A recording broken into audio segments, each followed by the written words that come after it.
Life in the Philippines. I'm recording this video to tell a story about something that happened to me tonight, where somebody tried to scam me. I'm going to explain to you what happened.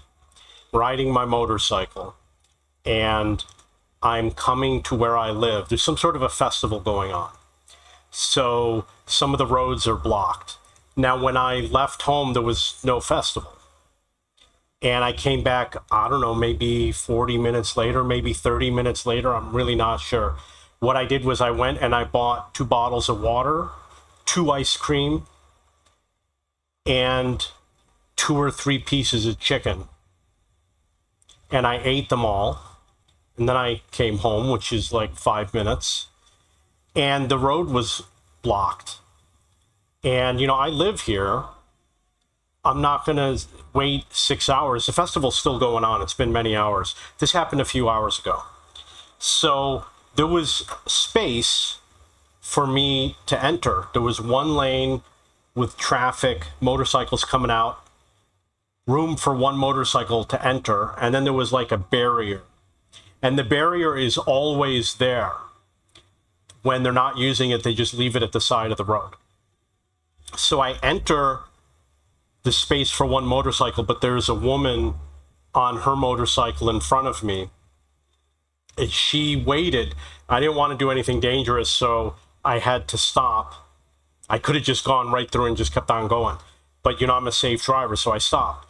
The 2 guys that were working at that location, they picked up the barrier and they put it on the back seat of my motorcycle. So I have a trunk on the back. It's about this big. It was filled with a couple liters of water, maybe some other things, right? So it's very heavy.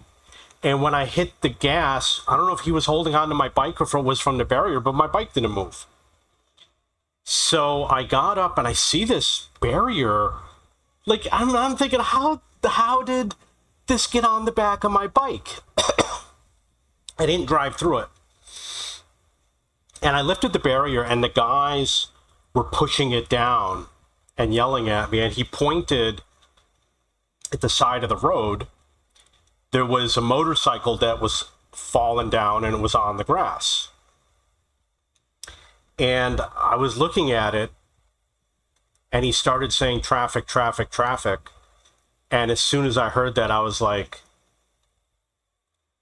I didn't get into an accident with that motorcycle over there. If that's what he was trying to say, I didn't.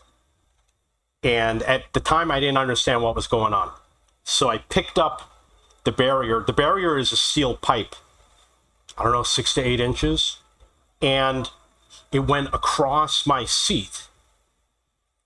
Picked it up, and I walked my bike around all the other bikes, and I got up and I went home. And then, I don't know, maybe a half an hour later, for like 20 minutes, they're banging on my door. I don't know who it is. They didn't identify themselves, and I just ignored it. So they went through all the neighborhoods to try to figure out where I lived, and they found where I parked my motorcycle. They came and knocked on my door, didn't say anything. If it were police, they would have said that they're the police. So I went and I checked my bike is still there. And I started thinking about this. I went around, stopped the motorcycle, because I didn't want to hit anybody.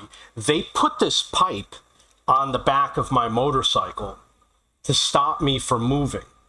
I don't think I knocked that motorcycle down. I didn't move when they had this pipe on my back. Maybe they were holding on to my bike, because you can grab onto, like, there's a metal frame on the back.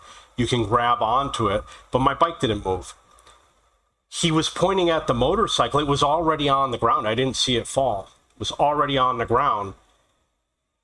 And, like, when I hit the gas, I didn't turn this way. I came around like this. Yeah, okay, it's reversed. Came around like this. And when I didn't move, I went around like this. And I saw the motorcycle on the ground. And I saw this pipe. Where did this pipe come from? So at first I was astonished. It's not possible for this pipe to be on my back seat. It wasn't until I got home I was thinking, oh, they picked up the pipe when I stopped, put it on the back seat. The bike was already on the ground. I didn't see it fall. I didn't hear any noise. They knocked it over when they moved this big pipe. I'm in the middle of 2-lane road. The bike is on the grass. So there's a complete lane big enough for a car next to me. And then room for another car on the other side. But that was like 15 motorcycles. And of course they saw what happened to all these people. And so I went home, and I was thinking about giving the guy money, 1,000 pesos, which to them is a lot of money. It's 3 or 4 days' wages.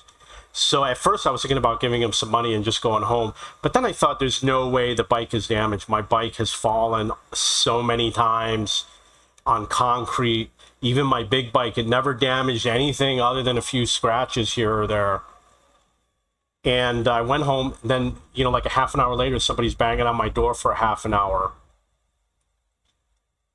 And I hadn't quite figured it out yet that they're trying to scam me. And I started thinking about, well, if it's the police, they're going to identify themselves. If it's the traffic guys, they're going to write me a ticket. I'll go pay the ticket. If it's just some guy, I didn't damage his motorcycle. I'm 99.999% sure he knocked it down. I didn't knock it down. And it sounded like he's trying to scam me. He's going to open up, I'm going to open the door, and he's going to start demanding money. He's not going to open the door and say, hey, what I think you did was wrong going through the entrance to your house. I don't know what the deal is. So I'm recording the video just so that I remember the details of the story. And there is a festival, and there's so much traffic. It took me like 10 or 15 minutes to go a distance that would have been 30 seconds because of all the big cars and all the times I sat there. I even thought about turning the engine off while I was waiting there.